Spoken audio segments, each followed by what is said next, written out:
자, 이번 시간은 이제 법률의 효력 유무 등에 관한 주제 한번 볼 텐데, 뒤에 쭉 다 할 얘기들을 한 번에 교재에다 정리를 해놨고요. 요거는 한 번에 외워지진 않고 뼈대부터 보겠습니다. 그래서, 자, 법률 행위라고 하는 것. 자, 특히 이제 주로 우리가 문제가 되는 게 계약이라고 하는 것을 중심으로 얘기를 하게 됩니다. 대부분의 법률 행위는 실질적으로 계약이라는 것을 가지고 이게 유효냐, 무효냐, 취소냐 이렇게 세 가지로 구분을 하게 됩니다. 그래서 그러면 이런 식의 논리 구조가 되는 거죠. 계약이라는 것이 체결됐습니다. 해서 이 계약의 예시가 이렇게 가볼까요? 자, 갑소유의 X 부동산에 대해서 을과 매매 계약이 체결됐다. 그러면 이제 갑은 을에게 등기를 넘겨줄 의무를 지게 될 것이고, 을은 갑에게 대금 지급 의무를 지는 관계를 가리켜서 이걸 우리가 의사의 합치를 가리켜서 계약이라고 얘기를 합니다. 그런데 이 계약이라고 하는 것이 있다 할지라도 무조건 이렇게 유효하게 되는 것이 아니라 경우에 따라서, 자, 가장 일반적인 계약이 유효한 경우가 있게 될 것이고,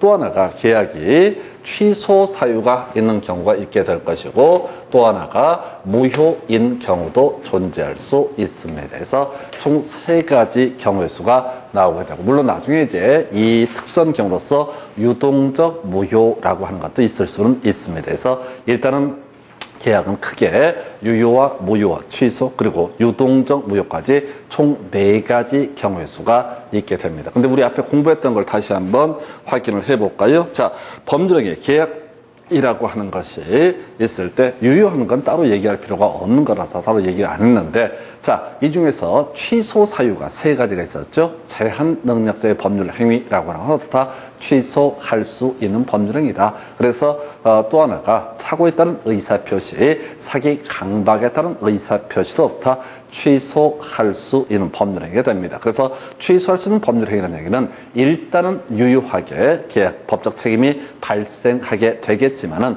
취소권자가 혹시 취소권을 행사하면 어떻다 소급해서 무효가 되게 되는 것을 가리켜서 취소할 수 있는 법률행위라고 얘기를 합니다. 자, 한편 두 사람 간의 의사의 합치라고 하는 것이 있다라고 할지라도 법적 책임이 발생하지 않는 경우가 몇 개가 있습니다. 그중에서 우리가 공부하는 것은 강행법규 또는 강행규정에 위반한 법률 행위라고 하는 것. 아까 제가 이자 제한법을 예시를 드렸어요. 이자 제한법에서 금리를 24%, 연 24%로 제한을 하고 있는데, 만약에 이자 제한법과는 무관하게 사채업자가 50%를 받기로 약정을 맺었다라고 하면 그 24%를 뛰어넘는 그 부분은 어떻다 무효가 되게 된다. 이런 것이 이제 강행 규정에 위반한 법률행 이렇게 해석을 합니다. 그래서 두 사람의 의사의 합치와는 전혀 무관하게 어차피 그 뛰어넘는 부분은 무효가 된다. 그 외에 뒤에서 따로 공부할 건데, 반사회적 법률행위. 자, 갑 소유의 X 부동산을 을에게 넘기기로 하고 첫 계약을 체결합니다. 같이 좀 살아달라라고, 같이 놀아달라라는 취지로 첫 계약을 체결합니다.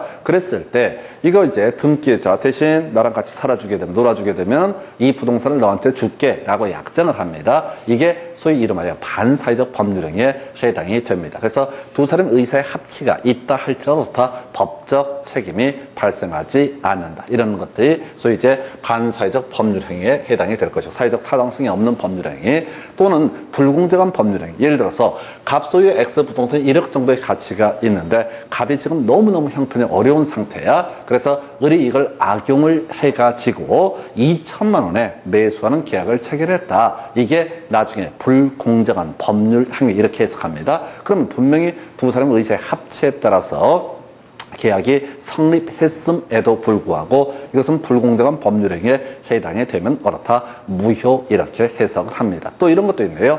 통정허위 표시라고 해서 이것도 무효로 봤어요. 뭔 소리냐면 갑이 실제 을한테 자, 소유권 이전 등기를 넘겨줄 의사도 전혀 없는 상태이고, 자, 이 갑의 부동산을 대상으로 병이라는 사람이 채권자가 강제 집행 경매를 붙이려고 딱딱 시비를 걸게 되니까 누구한테 을 명의로 저당권 설정 계약을 먼저 체결을 해버립니다. 저당권이 먼저 있게 되면 저당권자부터 배당을 먼저 받기 때문에 병은 경매 붙여봤자 실익이 없습니다. 그래서 경매 붙이는 걸 막기 위해서 을 명의의 저당권 설정 합의라든가 저당권 설정 계약은 두 사람의 의사의 합치가 있다라고 할지라도 뭐가 된다? 무효가 되게 된다. 그래서 통정허위 표시 무효라는 개념이 있게 될 것이고요. 그 다음에 비준 의사 표시 중에서 상대방이 알았거나 알 수 있었던 비준 의사 표시. 예를 들어서 갑이라고 하는 사람이 유일하게 가지고 있는 재산이 뭐가 된다? X 부동산 하나밖에 없습니다. 이 사람은 개털이야. 이거 말고는 아무것도 없는 사람이야. 근데 별 상관도 없는데 이걸 가지고 친구한테 야, 내가 너한테 부동산 줄게 라고 얘기하니까 을이 그만 변하기 전에 얼른 먼저 그 부동산 내가 받을게. 소위 증여 계약이 성립이 되게 됩니다. 예, 그러면 이게 유효냐라고 했을 때 원래 유효로 할 것 같으면 갑은 을에게 등기 이전 의무를 지게 될 것인데 문제는 이게 농담이라고 하는 사실을 누가 봐도 알 수 있었고 또는 알았다라고 한다면 이때는 갑은 을에 대해서도 다 등기 넘겨줄 의무가 없다. 왜? 이 법률 행위 자체가 뭐가 되니까 무효가 되기 때문에 정리하면 이렇습니다. 어떤 계약이 성립이 됐다라고 할지라도 그것이 강행 규정에 위반한 법률 행위는 뭐가 되고 무효라고 할 것이고요. 반사회적 법률 행위, 불공정한 법률 행위에 해당되면 역시 무효로 해석합니다. 어떤 법적 책임도 지지 않습니다. 자, 다음에 두 사람의 계약이라고 한 것이 만약에 통정 허위 표시에 걸리게 되면 어떻다? 역시 무효가 되게 될 것이고 비진 의사 표시 중에서 상대방이 알았거나 알 수 있었다면 어떻다? 역시 무효가 되게 되는. 정리해 볼까요? 자, 법률 행위라고 하는 거. 두 사람 의사의 합치에 따라 계약이 성립이 됐습니다. 그러면 각각의 계약 당사자는 일정한 채권 채무가 발생해야 정상인데 그 중에서 강행 법규 위반하거나 반사회적 법률행위거나 불공정한 법률행위거나 통정 허위 표시이거나 또는 비진 의사 표시로서 상대방이 알았거나 알 수 있었다면 이것은 의사의 합치에도 불구하고 법적 효력이 아예 발생하지 않는다. 이렇게 해석을 하게 될 것이고요. 그리고 나서 지금 제한 능력자의 법률행위거나 차고에 따른 의사표시거나 사기 강박에 따른 의사표시였었다라고 한다면 일단은 유의하게 법적 책임이 발생하겠지만 이 사기 강박을 당했던 차고를 일으켰던 또 제한 능력자가 그 법률행위를 취소하게 되면 소급해서 법적 책임이 소멸하게 된다. 소급해서 무효가 되게 된다. 이렇게 이제 무효와 취소를 설명을 드렸고요. 그리고 이제 유효인 법률행위에서 파생하는 문제 몇 개만 체크를 해 보이도록 하겠습니다. 자, 유효인 법률 행위라고 하는 거, 이 중에서 문제가 될 게 해제와 해지라고 하는 개념이 있게 될 텐데요. 해지만 간단하게 설명을 드릴게요. 자, 지금 이렇게 갔습니다. 갑 소유의 X 부동산에 대해서 을과 매매 계약이 성립이 됐습니다. 그럼 이제 갑은 을에게 등기 넘겨줄 의무를 지게 될 테고 을은 갑에게 대금 지급 의무를 지게 됩니다. 이게 이제 소위 매매 계약의 의미가 될 텐데 야, 이 사람이 이행기 이르도록 매도인이 등기를 넘겨주고 있지 않다라고 한다면 이것은 뭐가 되고 바로 채무 불이행이 될 겁니다. 그러면 을은 갑에 대해서 뭘 할 수 있다? 해제라는 것을 행사할 수 있다. 해제권 행사를 하게 되면 뭐라고요? 바로 소급해서 이 계약은 무효가 되게 될 것이고 그동안 주거니 받거니 했던 예를 들어서 계약금을 넘겨줬다면 계약금은 부당이득에 해당돼서 다 반환해야 됩니다. 그리고 해제권을 행사한 을은 갑에 대해서 뭘 주장할 수 있다? 손해배상을 주장할 수 있다. 그래서 해제나 해지라고 하는 것은 유효라는 것이 전제가 됐을 때 어떻다? 해제나 해지를 할 수가 있다. 확정적 유효가 됐을 때 해제나 해지할 수 있다. 해지는 뭐라고 했어요? 임대차라고 전제가 됐었죠. 자, 갑소유 X 부동산에서 을과 임대차 계약을 체결을 하게 됩니다. 그런데 목적물 인도해 주고 을이 이 목적물을 사용을 하는 과정에서 임차인이 이기분 차임을 연체하게 되면은 이때 바로 임대인은 뭘 할 수 있다? 해지라는 것을 할 수 있다. 자, 이건 좀 특이한 것이 장래에 대해서 그 효력이 소멸하게 될 것이고 해지권을 행사한 갑은 을에 대해서 손해배상 청구 등을 할 수가 있다라고 해서 해제나 해지라고 하는 것은 확정적 유효가 전제가 됐을 때만 발생할 수 있는 경우의 수가 되게 됩니다. 다시 갑시다. 자, 첫 번째 어떤 법률행위, 계약이 합치, 의사의 합치가 있음에도 불구하고 무효가 되는 것. 강행 규정에 위반한 법률행위 뭐가 된다? 무효. 반사회적 법률행위 뭐가 된다? 무효라고 하는 거. 불공정한 법률행위 무효. 통정허위 표시 무효. 그리고 또 하나가 비진 의사표시 중에서 상대방이 알았거나 알 수 있었다면 그것도 뭐가 된다? 무효로 판시를 합니다. 물론 뒤에서 하나하나 주제를 가지고 보시게 될 거예요. 한편 취소라고는 세 가지입니다. 제한 능력자의 법률행위, 사기 강박에 따른 의사표시, 착오에 따른 의사표시는 어떻다? 취소의 문제가 발생한다. 그 외에 지금 이제 지금 확정적 유효가 됐을 때 해제나 해지의 문제가 발생을 하게 된다. 이런 내용이 자 법률행위 효력 유무에 따른 불유라는 개념이 되게 됩니다. 해서 여러분 자료 요건 이제 전체 그림을 보는 거니까 다 뭐 뼈대를 잡을 수는 없고요. 11페이지 가서 보게 되면 최근 29회 때 나왔던 문제 다음 중 무효인 법률행위라고 되어 있죠. 1번 착오 나와 있죠. 착오는 뭐가 됩니까? 취소할 수 있는 거. 2번 기망행위. 이게 사기입니다. 사기를 달리 표현하면 뭐가 된다? 기망행위. 그럼 기망행위에 걸리게 되면 어떻다? 이것은 취소할 수 있는 법률행위. 3번 대리인의 사기. 자 포인트 자세히 보지 마시고 사기 들어가면 어떻다? 취소할 수 있는 법률행위 이렇게 얘기를 합니다. 그 다음에 사회질서 위반한 나와 있죠. 반사회적 법률행위. 이건 무효가 되겠습니다. 그 다음에 5번 착오라는 표현 나와 있죠. 그러니까 이거는 이제 착오. 자 1번하고 5번에 착오 나와 있잖아요. 그 다음에 지금 이제 2번에 기망행위 사기 나와 있고요. 3번에 사기라는 표현 나와 있어요. 그래서 답은 몇 번? 4번. 이렇게 이제 가는 거예요. 전체적으로 이제 이런 문제들이 좀 까다로워요. 그래서 지금 제가 설명드린 자 무효, 그 다음에 취소, 그 다음에 유효 이렇게 세 가지를 쭉 깔아놓으면서 전체적인 그림을 물어보는 거예요. 그러면 이게 뭐가 전제가 돼야 되냐면 거의 구구단처럼 튀어나와야 돼. 다시 외우고 들어가. 오늘 외우셔야 돼.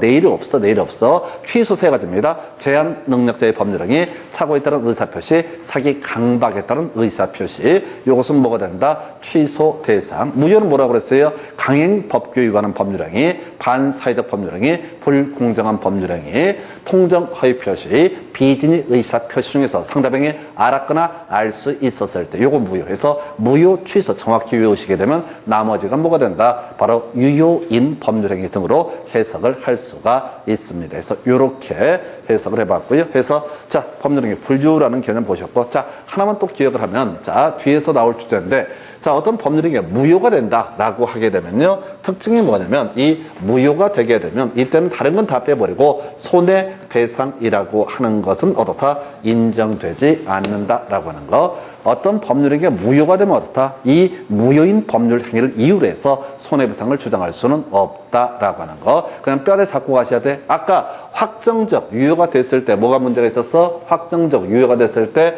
해제나 해제 문제가 있었고 확정적 유효가 됐을 때 무슨 문제? 손해배상 청구의 문제가 발생하게 된다. 자, 그러면 이제 응용 들어가 볼까요? 취소할 수 있는 법률행위를 전제로 해서 손해배상 주장을 할 수 있을 것이냐? 이거 안 됩니다. 취소할 수 있는 법률행위에 대해서 취소권 행사가 되면 소급해서 무효가 되기 때문에 이때도 어떻다? 손해배상 청구의 문제는 발생하지 않는다. 그럼 이렇게 가는 거야. 손해배상을 청구하기 위해서는 일단 법률행위 자체가 확정적 유효가 됐을 때만 나중에 해제를 전제로 해서 손해배상 등을 어떻게 할 수 있다? 청구할 수 있다. 이렇게 해석을 하게 됩니다. 그래서 이렇게 자 무효인 법률행위 관련 쟁점 설명드렸고요. 다시 한 번만 더 보고 이제 본론 들어가겠습니다. 자 지금 이제 다시 제목 자꾸 보셔야 돼요. 요즘에 문제 자체가요. 어떤 특정한 주제를 디테일하게 구성을 안 해. 대충 설렁설렁 출제를 한다고 그러면 공부를 할 때도 큰 그림을 잡고 들어가셔야 돼. 해서 자 어떤 법률행위 두 사람의 의사의 합치 계약이 성립했습니다. 계약이 성립했을 때 무효가 되는 케이스 강행 규정, 강행 법규 위반한 법률행위, 반사회적 법률행위, 불공정한 법률행위, 통정 허위 표시, 비진의 의사 표시 중에서 상대방이 알았거나 알 수 있었던 비진의 의사 표시 요건 무효. 제한 능력자의 법률행위, 사기 강박에 따른 의사 표시, 착오에 따른 의사 표시 역시 취소 이렇게 갑니다. 그리고 유효했을 때 해제나 해지의 문제가 발생한다. 이게 어렵다고요. 큰 그림 잡아주는 게 너무너무 까다로워요. 그래서 이렇게 보시게 될 테고 이제 자 우리가 법률 효과라는 개념 관련해서 권리부터 여러분 교재는 13페이지에 나와 있는데 이것도 직접 여기서 시험 문제가 뭐 지상권이 뭐냐 이런 게 나오는 게 아니라 앞으로 수많은 얘기를 전개할 때 이 얘기가 전제가 돼야지 감을 잡을 수가 있어요. 그래서 자 먼저 자 권리의 종류라는 개념을 간단히 보겠습니다. 이건 기초 중에 기초가 되게 될 것이고요. 그래서 우리 민법상의 권리라고 하는 거, 민법상의 권리라고 하는 물권이라고 하는 거, 자 점유권이라는 개념과 본권이라는 권리 크게 두 개로 대별해 볼 수가 있습니다. 그래서 이 본권이라는 것은 정당한 권원이 있어야지 성립하는 권리를 본권이라고 부르게 될 것이고, 정당한 권원과 무관하게 정당한 권원이 있어도 성립할 수 있고 정당한 권원이 없어도 성립할 수 있는 것이 뭐가 된다? 이것을 점유권이라고 부르게 됩니다. 그래서 정당한 권원이 있을 때 없어도 성립하는 권리, 점유권부터 간단하게 설명드릴게요. 어차피 점유권은 뒤쪽에서 따로이 공부하실 주제 중에 하나가 됩니다. 그래서 도둑놈이 남의 친구의 물건을 훔쳤습니다. 그리고 자기 주머니에 넣어두고 있습니다. 그럼 도둑놈한테는 소유권 자체는 현재 인정되지 않습니다. 소유권은 인정되지 않는데 뭐라고요? 이 사람에게는 뭐가 인정된다? 바로 점유권이라는 것이 인정되게 된다. 그래서 점유권이라는 개념을 만들어내지 않게 되면요, 온 동네 칼부림 납니다. 자, 법대로, 자, 뭐죠? 소유자가 내 물건 왜 가져가 해서 뺏어낼 테고 등등등. 그래서 우리 민법에서는 특이하게도 점유하고 있는 상태를 보호하기 위해서 점유권이라는 권리를 인정한다. 그럼 이제 한번 볼까요? 제가 볼펜을 하나 샀습니다. 그럼 나는 이제 대금을 지급하고 물건을 인도받았으니까 볼펜에 관한 소유권을 가지고 있습니다. 한편 내가 볼펜을 들고 있으면 나는 뭐도 가지고 있다? 점유권도 가지고 있다. 해서 점유권은 이렇게 정당한 권원이 있을 때도 점유하고 있다면 인정될 수 있는 권리. 친구의 물건을 훔쳤다. 그래도 어떻다? 내가 점유하고 있다면 점유권은 인정이 되게 된다. 그래서 사실 점유권은 부동산에서는 큰 문제가 안 되고 주로 동산에서 주로 쟁점이 되게 됩니다. 어찌됐든 간에 우리 시험 범주에서는 점유권은 나중에 한 문제, 많으면 두 문제까지 따로 구성하는 영역이 따로 있겠고요. 자, 우리 물권 중에서 물권의 개념이 그거구나. 세상의 모든 사람에 대해 주장할 수 있는 권리를 물권이라고 정의를 하는데, 그 중에서 본권은 정당한 권원이 있어야지 성립하는 권리. 그 중에서 가장 완벽한 권리를 우리가 소유권이라고 부르게 됩니다. 소유권은요, 사용, 수익할 수 있고 처분할 수 있는 권리라고 정의를 하게 됩니다. 가장 완벽한 형태의 물권을 소유권이라고 불러요. 그래서 자, 그럼 내가 소유권을 가지게 된다라고 하면 이런 식이죠.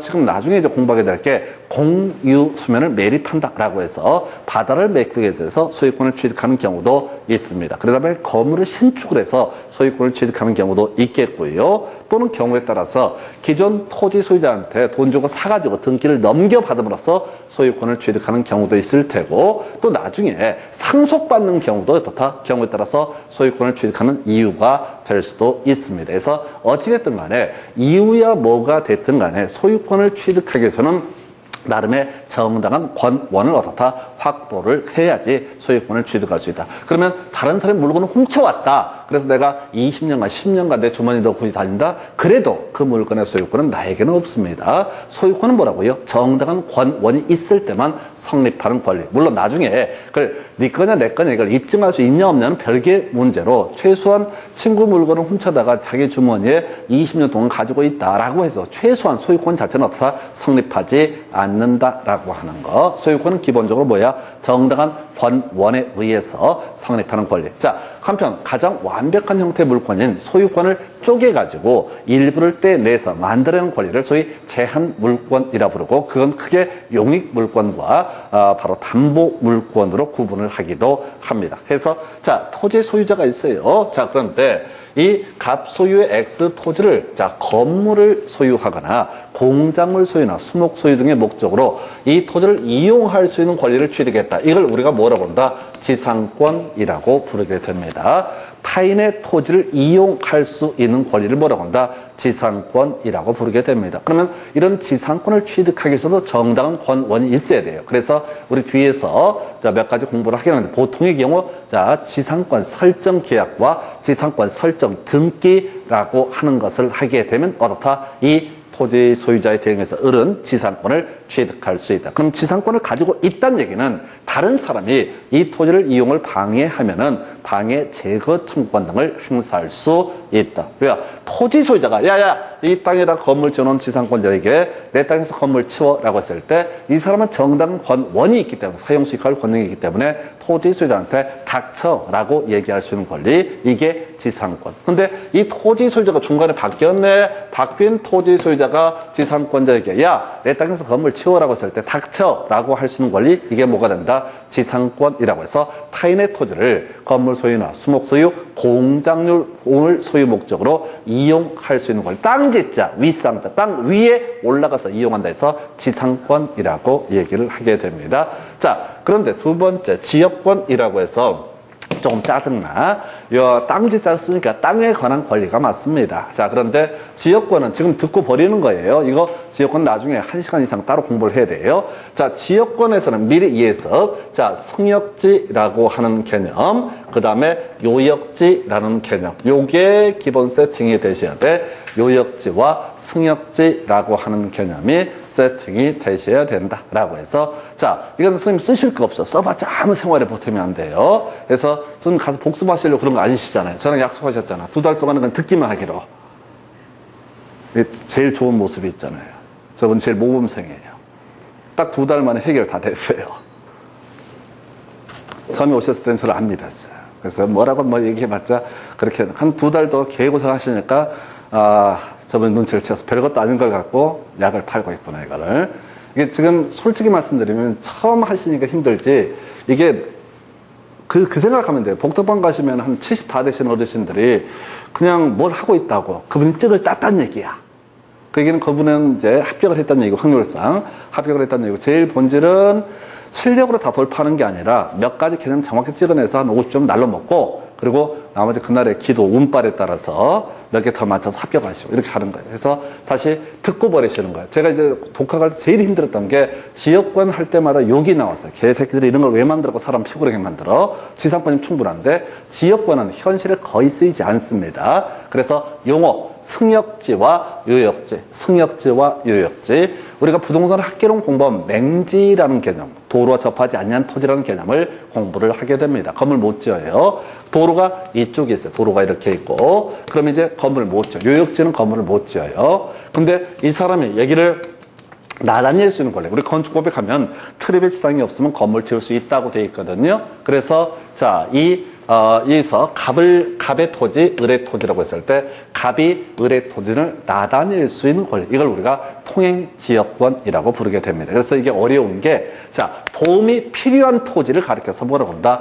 요역지, 필요할 요자를 쓰는 거예요. 승역지는 도움을 주는 토지를 가리켜서 뭐라고 한다? 승역지라고 부르게 됩니다. 그래서 갑이라고 하는 맹지 소유자가 자기 땅에다 건물을 짓고 싶으면은 어떻게 할 수 있다고요? 승역지라고 하는 거, 여기다가 지역권을 설정을 해가지고요, 나다닐 수 있는 권리, 통행지역권을 확보를 하게 되면 뭘 할 수 있다? 건물 지을 수도 있다. 이런 논리 구조예요. 그래서 지역권은 타인의 토지의 일정한 영역을 지배할 수 있는 권리. 그래서 지상권, 지역권의 공통점은 타인의 토지에 관한 권리다. 이게 공통적인 이슈고, 지상권은 건물도 짓고 수목도 재배하기 위해서 그 토지에 올라가서 이용하는 권리인데 비해서 지역권이라고 하는 것은 자, 타인의 토지에 올라가서 이용을 하는 것이 아니라 간간히 나다낼 수 있는 권리, 이걸 통행지역권 또는 이제 나중에 용수지역권이라고 해서 시골에 논밭이다라고 했을 때 물길을 내서 물을 받을 수 있는 권리, 이걸 용수지역권 또는 이제 거의 시험 문제 나온 적은 없는데 관망지역권이라고 해서 그런 게 있어요. 관망지역권은 뭘 의미하냐면은 요역지 소유자 입장에서 승역지에 건물을 너무 높게 지어버리면 관망에, 조망에 문제가 발생했을 때, 야, 이 부분은 건물 짓지 마. 얼마 비용 줄 테니까. 라고 하는 것. 그래서 설정한 것을 뭐라고 한다? 지역권이라고 부르게 됩니다. 그래서 일단은 지상권, 지역권 공통적인 이슈, 토지라고 하는 것이 그 객체가 되게 될 것이다. 이것도 물권이야. 그래서 내가 지상권이나 지역권을 취득했을 때 그 토지 소유자가 뭐라고 지랄해도 다 쌩깔 수 있다. 다 물권이기 때문에 세상의 모든 사람에게 주장할 수 있다. 자, 전세권이라고 하는 거. 이 전세권이라는 게 좀 거슬리는데 전세권은 자, 객체가요 부동산이라고 되어 있습니다. 아까 우리 지상권하고 지역권은 타인의 토지라고 한정하는 데 비해서 지상권은 전세권은 부동산이라고 정의를 합니다. 그래서 부동산은 뒤에 종류가 여러 개 나올 텐데 토지 건물이 대표적이죠. 그래서 토지 전세권도 또는 뭐도 자, 또 하나가 건물 전세권도 성립할 수 있다. 그래서 이 전세권은요, 이 부동산을 용도에 따라서 이용할 수 있는 권리라고 정의를 합니다. 그래서 설정 계약과 설정 등기라고 하는 것이 있어야지 전세권은 성립하게 되고요. 나중에 이제 공부할 주제이긴 한데 전세권자에게 이 전세권 설정자, 부동산의 소유자가 전세금 반환하지 않게 되면 경매 청구도 할 수 있는 좀 독특한 형태의 권리를 바로 전세권이라 부릅니다. 그래서 좀 이따 임차권과 비교를 해드리겠고요. 그 다음에 유치권은 자, 유치할 수 있는 권리 끊어가십니다. 그래서 이건 지금 한 번에 못 외워요. 유치권은 유치할 수 있는 권리. 자, 채무자가 채무를 변제하지 않았을 때 목적물을 유치할 수 있는 권리. 이걸 달리 표현하면 인도 거절권을 가리켜서 뭐라고 한다? 유치권. 그래서 아까 유치권 저당권은 담보물권이라고 그랬는데 유치권자는요, 나중에 보시면 알겠지만 경매 청구에서 팔아서 이 채권 변제 충당을 할 수도 있다. 이렇게 해석을 하게 됩니다. 유치권이라는 개념이 하나가 있고요. 저당권. 자, 저당권 읽으시면 안 되고 결론하셔야 돼. 채무자가 채무를 변제하지 않았을 때 경매 청구할 수 있는 권리, 팔아버릴 수 있는 권리, 팔아서 자신의 채권 변제에 충당할 수 있는 권리를 뭐라고 한다? 저당권이라 부른다. 그래서 저당권 한번 예를 들어볼까요? 갑소유의 X주택에 대해서 국민은행인 을이 뭘 할 수 있다? 저당권 설정 계약과 저당권 설정 등기를 통해서 저당권을 취득할 수 있다. 그래서 을이라는 저당권자는 갑이라는 이 사람이 만약에 채무를 변제하지 않는다. 그럼 뭘 할 수 있다고요? 경매 청구해서 팔아서 자신의 채권에 우선 변제할 수 있는 권리. 이게 이제 저당권이라고 해서 이게 이제 민법에서 직접 규정하고 있는 물권의 종류입니다. 다시 개념상 아마 제일 힘들 수 있는 것이 바로 점유권이라는 개념입니다. 정당한 권원이 있어도 또는 없어도 성립할 수 있는 권리를 점유권 해서 점유하고 있는 상태를 보호하기 위한 권리라고 정의를 하고요. 이주에 대응해서 본권이라는 것은 정당한 권원에 의해서 성립할 수 있는 권리 이렇게 정의를 하게 됩니다. 그래서 자, 그 종류 소유권이 가장 완벽한 형태의 물권이고요. 이 소유권의 일부를 떼내서 사용수익을 지배하는 권리를 지상권, 지역권, 전세권이라고 부르게 됩니다. 그래서 지상권 땅에 관한 권리, 지역권 땅에 관한 권리 두 개의 차이점, 지상권은 타인의 토지에 올라가서 이용할 수 있는 권리, 이에 비해서 지역권은 타인의 토지의 일정한 영역을 지배할 수 있는 권리. 이에 대해서 전세권은 뭐라고요? 바로 부동산을 이용할 수 있는 권리. 나중에 경매 청구도 가능하고요. 유치권, 채무의 변제, 돈 갚을 때까지 목적물의 인도를 거절할 수 있는 권리. 저당권, 채무의 변제가 없으면 경매 청구에서 후순위 권리자보다 우선 변제를 받을 수 있는 권리. 자, 이런 것들이 물권의 한 유형이 되게 됩니다. 그래서 그 외에 채권 얘기까지 먼저 가볼까요? 자, 지금 제가 임차권을 설명을 드리려고 하는데 임차권하고 전세권을 오늘 구분하시면 성공하신 거야. 이게 민법을 웬만큼 공부를 하시더라도 대부분이 전세권하고 임차권 구분을 못 하십니다. 전세권, 임차권 구분을 못 해요. 그래서 개념을 설명드려 볼게요. 자, 갑소유의 예를 들어서 X주택이라 부르겠습니다. 자, X주택에 대해서 어떻다? 을이 전세권을 가지고 있다라고 한번 전제를 해볼게요. 그러면 이 을이라는 사람이 전세권을 취득하기 위해서는 조건이 필요하죠. 전세권 설정 계약, 전세금의 지급, 그리고 제일 중요한 거 전세권 설정 등기라고 하는 것을 해야지 어떻다? 전세권은 발생한다. 우리 앞에서 이 얘기 했었잖아요. 소유권 얘기할 때 갑소유의 X 부동산에 대해서 을과 매매계약 체결하고 매수인 을이 갑에게 대금을 다 지급했다라고 할지라도 을에게 을이 대금을 지급했다 할지라도 을은 소유권을 취득한다고 선언할 수 없다. 을 명의로 소유권 이전 등기가 이루어져야 어떻다? 을은 소유권을 취득할 수 있다. 앞에서 공부하실 때 법률 행위에 따른 부동산 물권 변동에 있어서 물권 취득 시기라는 것은 결국은 등기가 이루어져야지 어떻다 효력이 발생한다. 다시요. 물권이라는 것은 등기가 이루어져야지 어떻다 효력이 발생한다. 매매계약 체결하고 매수인이 소유권을 취득하기 위해서는 소유권 이전 등기라는 것을 넘겨받아야지 어떻다 소유권을 취득한다. 똑같은 구조야. 전세권이라는 것도 물권의 일종이니까 나머지 요건을 충족했다고 쳤을 때 전세권 설정 등기까지 있어야지 어떻다 전세권은 성립하게 된다. 이렇게 갑니다. 전세권 설정 등기까지 있어야 어떻다 전세권은 성립하게 된다. 해서 일반적으로 우리가 주택에 들어가서 세입자로 들어가서 합니다. 보통 전세 산다고 얘기하지만 거의 99%가 임대차에 불과합니다. 왜? 전세권 설정 등기를 집주인이 해주는 경우가 거의 없거든요. 세입자 줄 서 있는데 뭔지도 모르는데 전세권 설정 등기를 해달래 집주인 입장에서. 그러면 제가 만약에 집주인이다 그러면 상관없어. 왜? 어차피 지도는 지가 하는 건데 나를 믿지 못해서 불안해서 전세권 설정 등기를 하는 건데 나는 해줄 것 같아. 그러니까 이렇게 생각하니까 나는 집이 없는 거죠. 집이 있는 분들은 등기를 안 해줘. 이유는 뭐 별거 없어. 그냥 찜찜한 거야. 뭐라고 얘기하는 거 듣는 것도 거슬려. 갑질 비슷한 거지 굳이 해석하면은. 근데 내 집 갖고 있는데 세입자 다른 놈 구하면 되지 무슨 전세권 설정 등기에 기분 나쁘게 날 못 믿겠다는 거야? 당연히 못 믿지. 사람 어떻게 믿어. 근데 등기를 하는 게 사람들이 법을 모르니까 찜찜한 거야. 아무 상관없잖아요. 내가 집주인 입장에서 전세권 설정 등기를 했다고 해서 내가 특별히 손해볼 게 없잖아. 근데 찜찜하다고. 뭔지 모르니까. 법을 모르니까 그래요. 다시. 전세권은요. 두 사람이 전세금, 자, 이름이 뭐지 되든 보증금이 됐든 전세금이 됐든 전세금을 받고 어쩌고 저쩌고 중요한 게 아니라 이 X주택 부분에 대해서 전세권의 설정, 등기라고 하는 것이 이루어져야지 어떻다 전세권은 성립한다고요. 그럼 보통 우리가 얘기하는 전세라고 하는 것은 이 임차권에 불과합니다. 갑소유의 X주택에 대해서 을이라는 사람이 임차인이 되는 임대차 계약을 체결을 하게 됩니다. 자, 얘는요, 등기를 안 해도 임차권은 성립하게 됩니다.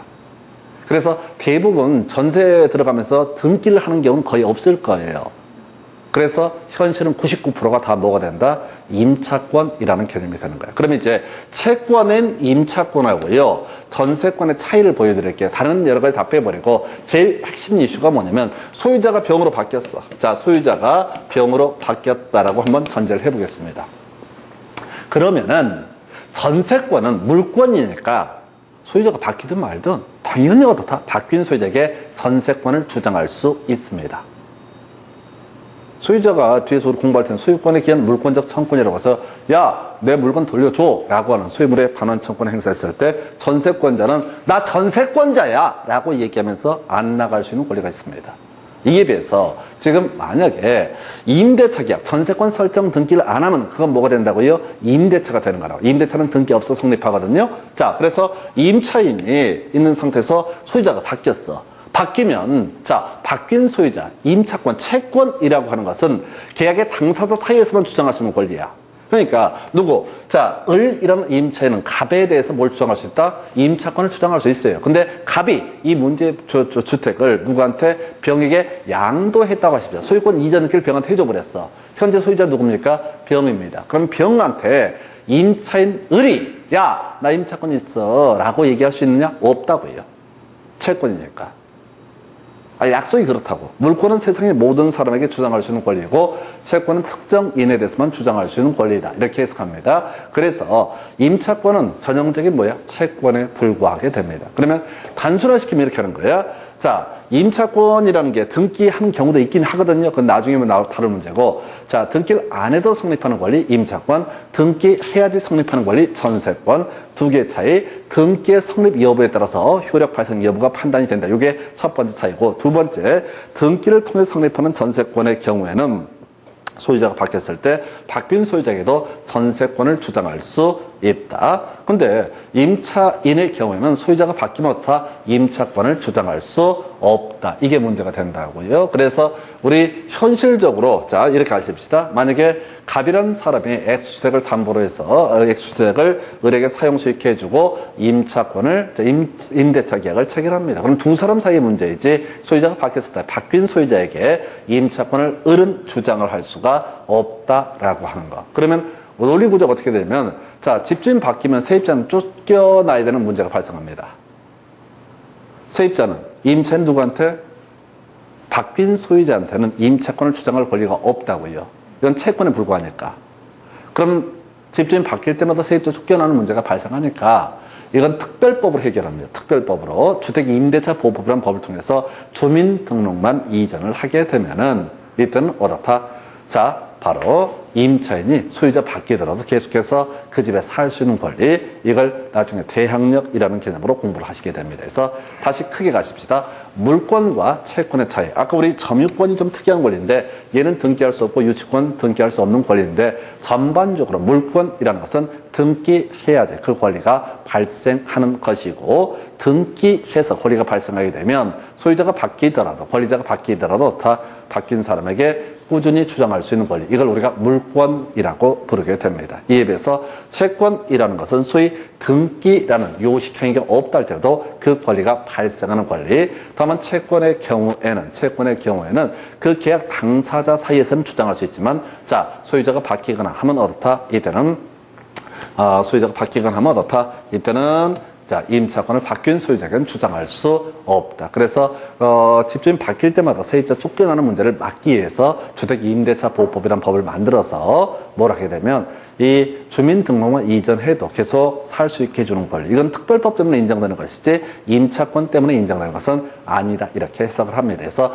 이런 게 소위 민법성의 권리라는 개념이 되게 됩니다. 그래서 아까 우리가 계약이라든가 등기 이런 과정 등을 통해서 어떻다? 각종의 권리가 발생하고 변동하고 소멸하게 될 것이다. 그래서 유형을 한번 보겠습니다. 그래서 권리의 발생, 오늘은 이제 권리의 발생 정도, 그동안 시험에서는 발생 정도만 알면 되니까 나머지는 중간중간에 다뤄질 얘기예요. 그래서 이 권리 발생이라고 하는 것 중에서 자 우리가 등기법이니 뭐니 이런 것들 때문에 좀 힘든 것이 바로 권리 발생이란 주제가 용어들이 몇 개가 이제 힘들어요. 그래서 용어 몇 번 보시게 될 텐데 제일 먼저 원시 취득이라는 게 있어요. 자 공유 수면을 매립한다라고 하는 거. 자 타인의 권리 기초함이 없이 자신의 권리가 발생했다, 이런 의미가 되게 될 것이고요. 그 다음에 이제 건물의 신축이라고 하는 거, 이런 것이 원시 취득의 전형. 그래서 나중에 점유 취득 시효가 출제 포인트가 되긴 하는데 일단은 여기서는 건물의 신축 얘기만 기억을 하도록 합니다. 그래서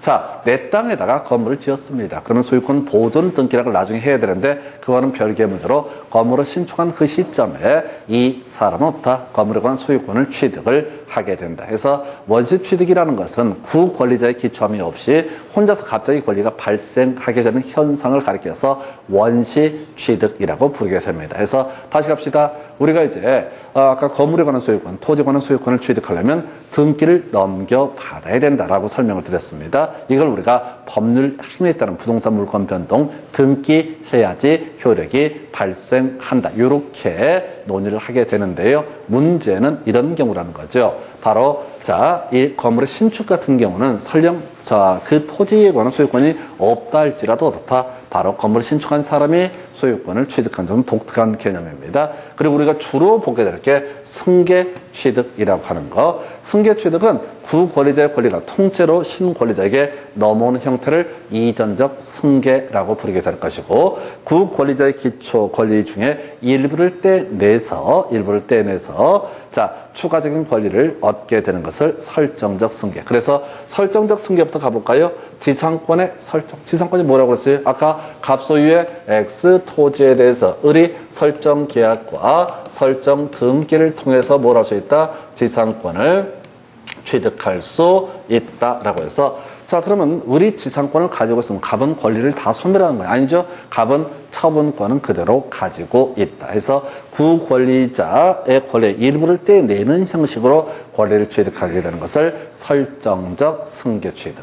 그래서 또 지상권 설정, 지역권도 마찬가지고 전세권도 마찬가지고 저당권도 마찬가지가 되겠죠. 물론 시험에는 최근에 저당권의 설정이라는 게 설정적 승계. 다시 설정을 해서 권리를 취득하는 거, 이걸 설정적 승계라고 이렇게 용어를 씁니다. 그러면 이전적 승계는 간단하죠. 구권리자의 권리가 신권리자에게 통째로 다 넘어가게 되는 현상. 그 중에서 자, 사실 이 용어 때문에 더 이렇게 짜증나. 특정 승계, 특별 승계 두 가지 용어를 혼용해 쓰는데, 특정 승계, 매매, 증여 이런 것이 가장 전형적인 케이스가 되게 됩니다. 그래서 용어요. 자, 구권리자에서 신권리자로 권리가 넘어간다. 자, 이게 승계 취득이 되게 될 텐데, 구권리자의 권리가 전체가 신권리자에게 넘어갈 때 이것을 이전적 승계, 그 중에서 하나의 원인에 따라서 하나의 권리 등이 옮겨가는 현상을 가리켜서 바로 뭐라고 한다? 특정 승계, 특별 승계라는 표현을 쓰게 됩니다. 그래서 법에서 시험 문제를 고정할 때 특정 승계라는 표현을 썼다가 어디서는 특별 승계라는 표현을 쓰기도 합니다. 그래서 용어를 볼게요. 자, 이런 식이죠. 갑 소유의 X 부동산에 대해서 을과 매매 계약이 체결되고 갑에서 을로의 소유권 이전 등기가 이루어지게 되면은 을은 어떻다? 이걸 특정 승계인이라고 부르게 됩니다. 매매를 원인으로 해서 등기를 넘겨받았다, 또는 증여 계약의 기초에서 등기를 넘겨받았다라고 했을 때 이걸 뭐라고 한다? 특정 승계라고 이렇게 얘기를 합니다. 다시 갑시다. 자, 우리가 승계 취득은 구권리자의 권리에 기초해서 신권리자 권리를 취득하는 형태를 가리켜서 승계 취득. 그 중에서 구권리자의 권리가 통째로 신권리자에게 다 넘어오는 것을 이전적 승계라고 정의를 하고, 이전적 승계 중에서 특정 승계 또는 특별 승계라고 하는 것은 하나의 원인, 즉 계약이라고 하는 하나의 원인에 의해서 이 권리가 넘어오게 된 상태를 특정 승계, 특별 승계. 그런데 자, 포괄 승계는 사실 간단해요. 상속과 법인의 합병을 예시하게 되는데, 상속, 피상속인이 있고 상속인이 있습니다. 자, 제가 강의에다 물어보면 헷갈려요. 누가 돌아가셨습니까? 피상속인이 돌아가셨습니까? 상속인이 돌아가셨습니까? 하면 피상속인, 이번에 피 흘리고 돌아가신 거예요. 그래서 피상속인이 사망한 사람이고, 그 사람은 민법, 그 사람에 대해서 민법 규정에 따라서 상속인이 정해져 있을 겁니다. 그래서 사망이라는 하나의 원인에 따라서 수많은 권리의무가 다 넘어가게 되는 형상, 이걸 뭐라고 한다? 포괄 승계. 그래서 상속은 저런 게 있잖아요. 빚도 승계, 상속이 되게 된다라고 하는 거. 권리만 상속되는 것이 아니라 빚도 상속이 되게 된다. 이걸 뭐라고 한다? 포괄 승계라고 이렇게 얘기를 합니다. 포괄 승계. 그래서 상속이라고 하는 게 대표적이다. 그리고 매매 증여는 뭐가 된다? 예, 특정 승계라고 해서 이게 제일 힘들어. 나중에 공부하시다 보면 설정을 해서 권리를 취득한다. 설정적 승계는 어렵지가 않은데, 특정 승계, 특별 승계라고 하는 거, 이게 용어상 좀 어려울 수 있고요. 나중에 오히려 포괄 승계는 좀 간단합니다. 등기법 할 때 필요한 게 포괄 승계 유형으로서 상속과 포괄 유증이라는 개념. 포괄 유증은 듣고 버리실 거예요. 나중에 등기법 할 때 필요한데, 내 재산 돌아가시는 분이 아무 말씀 못하고 돌아가시잖아요. 그럼 그게 뭐가 된다고요? 상속의 문제가 발생을 합니다. 기본적으로 상속의 문제는 그 양반이 아무 말씀을 안 하고 돌아가셔도 상속의 문제가 발생하십니다. 물론 굳이 말씀하셔도 상속이 될 수가 있기는 있어요. 그 상속인을 상대로 해서 야, 큰아들은 얼마를 갖고 이런 식으로 얘기하면 이게 상속의 문제야. 그런데 이 양반이 오지랖이 겁나 넓어가지고 돌아가시면서까지 사고를 치고 가십니다. 개펌, 가오를 잡고 가시는 거야. 내 재산의 50%를 뭐 종교단체에 기부한다. 그 양반 살아 계실 때부터 온갖 잘난 척이 있었어. 근데 가시는 데까지 한 말씀 꼭 하고 가시는 거야. 내 재산의 50%를 종교재단, 그러시면 안 되지. 아, 애들은 어쩌라고. 또는 사회에, 그러시면 안 되지. 사회가 다 자식들인데. 그렇게 밖에다, 주로 이제 포괄 유증의 문제는 뭐냐면 밖에다 주는 경우가 주로 생각하시면 돼요. 밖에다가. 해서 이 포괄 유증이라는 것도 상속과 유사한 개념으로 해석을 하게 된다 해서 나중에 등기법 할 때 공부하실 주제. 자, 이런 게 제일 힘들어. 들으면 다 알아. 자, 지상권 설정한다, 전세권, 지역권, 저당권 설정한다. 그 설정적 승계. 이전적 승계는 구권리자에서 신권리자로 넘어가는 현상. 근데 하나의 원인에다 하나가 넘어가면 이걸 매매증여처럼 특정 승계라 부르고, 하나의 원인, 사망이라는 하나의 원인 때문에 수많은 권리 의무가 동시에 세트로 넘어가는 현상을 포괄 승계라고 부르게 된다 해서 이 정도고요. 여러분 교재 가지고 지문 하나 나왔었죠. 28회 때 출제됐던 문제 한번 확인해 보겠습니다. 자, 다음 중 서로 잘못 짝지어진 것은 해서 28회 때 저당권의 설정은 뭐가 된다? 설정적 승계가 되는 거죠. 이걸 이전적 승계라고 해서 틀리게 구성이 됐었고요.